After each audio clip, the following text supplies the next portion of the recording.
You're holding me back. I could do so much better, she said during dinner. So I paid the bill and left. Now she's calling me from her parents' basement. Hey viewers, before we move on to the video, please make sure to subscribe to the channel and hit the like button if you want to see more stories like this. Thanks. Hey Reddit, I've been lurking here for years, but this is my first post. I'm a 32-year-old guy, and what happened to me about a year ago still feels like something out of a bad movie, except it was my life. If you're into those stories where loyalty gets trampled and karma eventually bites back, strap in. This is long, but I promise it's worth it. Let me start from the beginning.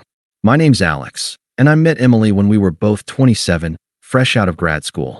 She was this ambitious marketing whiz with big dreams of climbing the corporate ladder in our mid-sized city. Me? I was working a steady job as a project manager in tech. Nothing flashy, but it paid well and gave me stability. From the jump, I was all in. Emily had this fire about her, always talking about leveling up and manifesting success. I loved that energy, even if it meant I put my own stuff on hold to support hers. Looking back, I sacrificed a lot without even realizing it. Like that time her dad got sick 2 years into our relationship. She was a wreck, couldn't focus on work, so I picked up extra shifts to cover our rent while she took unpaid leave. I cooked, cleaned, handled the bills, whatever it took to keep her steady. Or when she wanted to go to that expensive marketing conference abroad last year, I dipped into my savings, the ones I'd been building for starting my own consulting side hustle, just so she could network and build her brand. She came back glowing, full of stories about all these inspiring people she met. I was happy for her, genuinely. That's what you do in a committed relationship, right? You build each other up. But over time, things shifted. Emily started comparing me to these guys she followed on social media. Entrepreneurs with flashy cars, CEOs posting about their hustle culture. She'd scroll through her feed at dinner and say stuff like, "See? That's what real ambition looks like. Why don't you push harder?" It stung, but I brushed it off as her way of motivating me. Then it got worse. She'd make these vague posts online, like memes about not settling for average, or stories with captions like, "Ready for bigger things." Friends would message me asking if everything was okay, and I'd just laugh it off. Deep down, though, I felt like a backup plan. Like I was the safe bet she kept around while eyeing something better. The emotional abandonment crept in slowly. Late nights at the office turned into team happy hours she wouldn't invite me to. Her phone buzzed constantly with texts from colleagues, and she'd angle the screen away when I glanced over. I wasn't the jealous type. I trusted her, but the disrespect built up. One night, after a rough day at work for me, I tried opening up about feeling stuck in my job. She barely looked up from her laptop. "Alex, everyone feels that way. But some people do something about it." That hit hard. I'd been her rock, but when I needed support, she treated me like an inconvenience. I started questioning everything. Was I really holding her back, like she implied? My internal voice was a mess, vulnerable, confused, replaying every sacrifice I'd made. Why wasn't my loyalty enough? But I didn't confront her. I figured it was a phase, that we'd work through it. Until that dinner. We'd planned a nice evening out at this downtown spot we liked. Nothing fancy, just good food and wine. It was supposed to be a date night to reconnect. Emily showed up looking polished, like she'd come straight from a meeting. We ordered appetizers, and things felt almost normal at first. Then, midway through our entrees, she put down her fork and looked at me with this smug, almost pitying expression. "Alex, we need to talk," she said, her voice steady, like she'd rehearsed it. I nodded, sensing the shift. "What's up?" She leaned back, crossing her arms. "Look, you're a great guy. Stable, reliable. But you're holding me back. I've been thinking a lot, and I realize I could do so much better." The words hung there, sharp and entitled. I felt my stomach drop, but I kept my face neutral. "Better how?" She rolled her eyes a little, like I was being dense. "Come on, Alex. My career's taking off. I just got that promotion, and I'm surrounded by people who get it. People like Jake from work. He's driven, exciting. We've been seeing each other for a couple months now. It started as drinks after hours, but it's real. He pushes me to be better, unlike your whole play-it-safe routine." I stared at her, processing. Jake, the flashy marketer she'd mentioned in passing, the one with the expensive suits and constant travel stories. So that's where the late nights led. "You're cheating on me," I said flatly, not a question. She shrugged, dismissive. "It's not cheating if I'm already checked out. I've outgrown this, us. You're comfortable, but I need passion, growth. Jake gets that. He's taking me to that industry conference next month, the one you couldn't afford to join me for last time. This is me choosing myself." Her logic was twisted, hypocritical. She'd used my stability to climb, funded her growth with my sacrifices, and now I was the problem? The smugness in her tone infuriated me inside, like I was some outdated model she was trading in. But I didn't beg or yell. I'd seen enough Reddit stories to know that wouldn't change a thing. "Okay," I said simply, signaling the waiter for the check. She blinked, caught off guard. "That's it. No fight." "See, that's exactly what I mean. You're too passive." I paid the bill in silence, stood up, and looked at her one last time. "Enjoy your better," I said calmly, then walked out. No scene, no outburst, just detachment.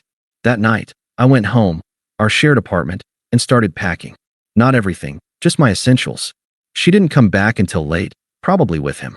By morning, I'd loaded my car and left a note, keys on the counter. "Lease is in your name now." I didn't block her right away, but I disappeared from her life. Changed my routine, focused on me. The days after were rough. I crashed at a buddy's place for a week, staring at the ceiling, replaying that dinner. The confusion hit hard. How could someone I'd built a life with discard me so cruelly? I felt vulnerable, like I'd wasted years being the nice guy. Flashbacks kept coming. That time I postponed my business idea to help her study for her certification, staying up late quizzing her while she aced it, and I put my dreams on ice. Or when she'd post about our perfect life online, only to mock it privately. But I didn't spiral. Instead, I sat with the silence, the unfairness. No drunk texts to her, no social media stalking. I started therapy, not because I was broken, but to process. The therapist helped me see the manipulation. Emily had been emotionally abandoning me for months, chipping away at my confidence to justify her betrayal. It wasn't about me being not enough, it was her entitlement. Slowly, I rebuilt. I quit my safe job and launched that consulting business I'd shelved, freelance project management for startups. It was scary but freeing. I hit the gym, reconnected with old friends who drifted during the relationship. Mutual acquaintances reached out at first, some defending her. "She's just ambitious, man. Give her time." But I stayed quiet, dignified. Let them think what they wanted. Months passed in that quiet space. I heard through the grapevine that Emily and Jake were official, posting couple pics, her captions gushing about finally finding my equal. It stung, but I detached further. My business picked up. I landed a few big clients, moved into a small but nice place of my own. My internal voice shifted, from confused whispers to clear resolve. I wasn't the backup anymore. I was building something real for me. Little did I know, that's when things started unraveling for her. It started subtly, from what I pieced together later through scattered updates. A mutual friend named Tom, who worked in the same building as Emily and Jake, pulled me aside at a networking event I'd started attending for my business. Tom had always been straight with me, no sides taken. Over coffee, he laid it out. Jake wasn't just charismatic. He had a history of cycling through relationships at work, using them to climb. He'd latched onto Emily's campaign ideas, the ones she developed with my input during late-night brainstorming sessions back when we were together. Jake presented them as his own in a big pitch meeting, got the credit, and landed a senior role. Emily confronted him, but he turned it around, accusing her of being too emotional for the job. That was the tipping point. Jake's instability surfaced in arguments that escalated to him trashing her apartment during a fight, breaking a lamp she'd bought with her first bonus. She called the cops once, but didn't press charges, hoping to salvage things. Instead, he dumped her via text, saying she was dead weight, now that he'd gotten what he needed. Blocked her on everything. The office fallout was swift. HR investigated the affair after anonymous tips, likely from jealous coworkers, and found it breached conduct rules. Emily was let go with a generic reference letter, no payout. Her resume now had a gap, and whispers followed her to interviews. Friends peeled away when details spread. The group chat we'd all been in went silent for her. People who'd hyped her upgrade, now ghosted, citing the cheating as a red flag. Her social media shifted from curated success posts to vague pleas for job leads, but engagement tanked. Broke from covering the apartment alone. Rent I'd once split. She sold off furniture we'd bought together and moved back to her parents' basement. It was the place she'd vowed to escape, with its outdated decor and her mom's constant lectures about settling down properly. I didn't seek this info. It found me as I focused on my consulting work. By then, I'd secured my first retainer client, a startup needing project roadmaps. It involved mapping their product launch, something Emily had dismissed as boring admin. The irony? I used skills honed from helping her with her own pitches. That contract led to referrals, and I hired a part-timer to handle admin, freeing me to scale. Her first attempt came 5 months post-breakup, a text during my morning run. "Hey Alex, it's Emily. Been reflecting. Can we chat sometime?" I paused mid-stride, but kept going. Another. "I missed the stability we had. Jake turned out toxic. You were right about a lot." Hypocritical, flipping the script on what she'd mocked. I replied after cooling off. Moved on. Not interested. A week later, the call. Voicemail. "Alex, please pick up. I know I hurt you, but hear me out. Jake stole my ideas, got promoted off my work. Then he got abusive, yelling, breaking stuff. I had to call the police once. Now I'm job hunting from my parents' place. It's awful. We built something solid. I threw it away. Let's meet. Coffee? I need closure, or maybe more."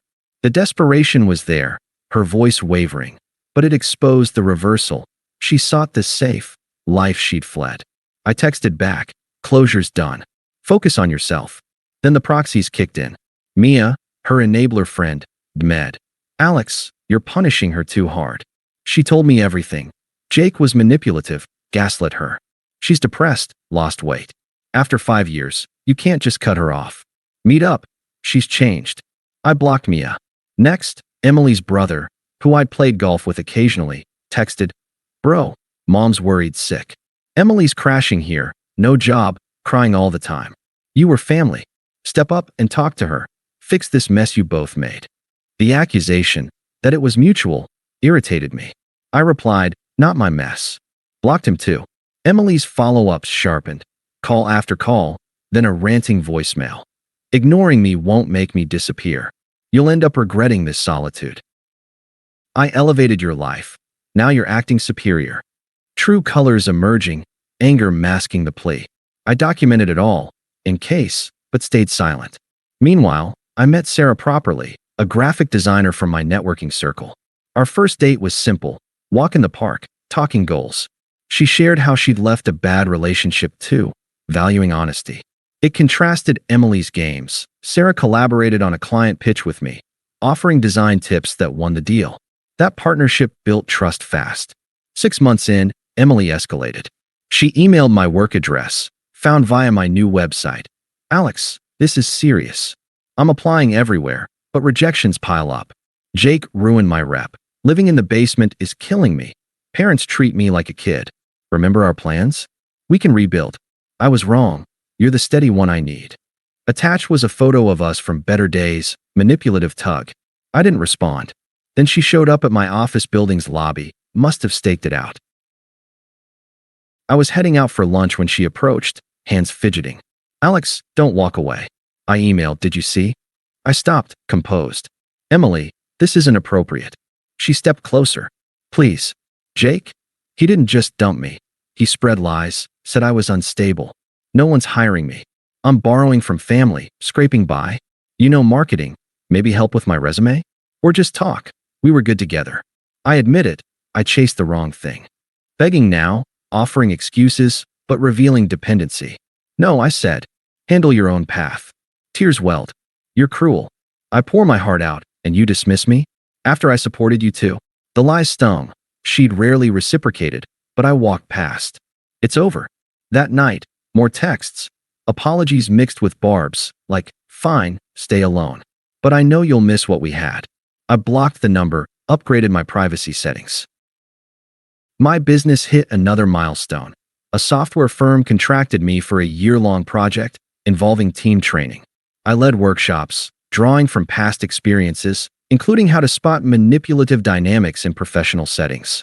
Lessons from Emily turned valuable. The climax came at Tom's wedding 7 months post-breakup.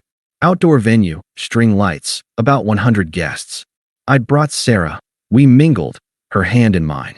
My suit fit better from gym routines, and conversations buzzed about my recent client wins.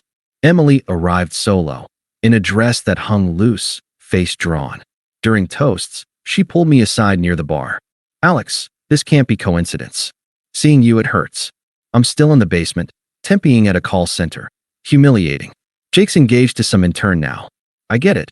I lost everything chasing better. But you, us, that was real.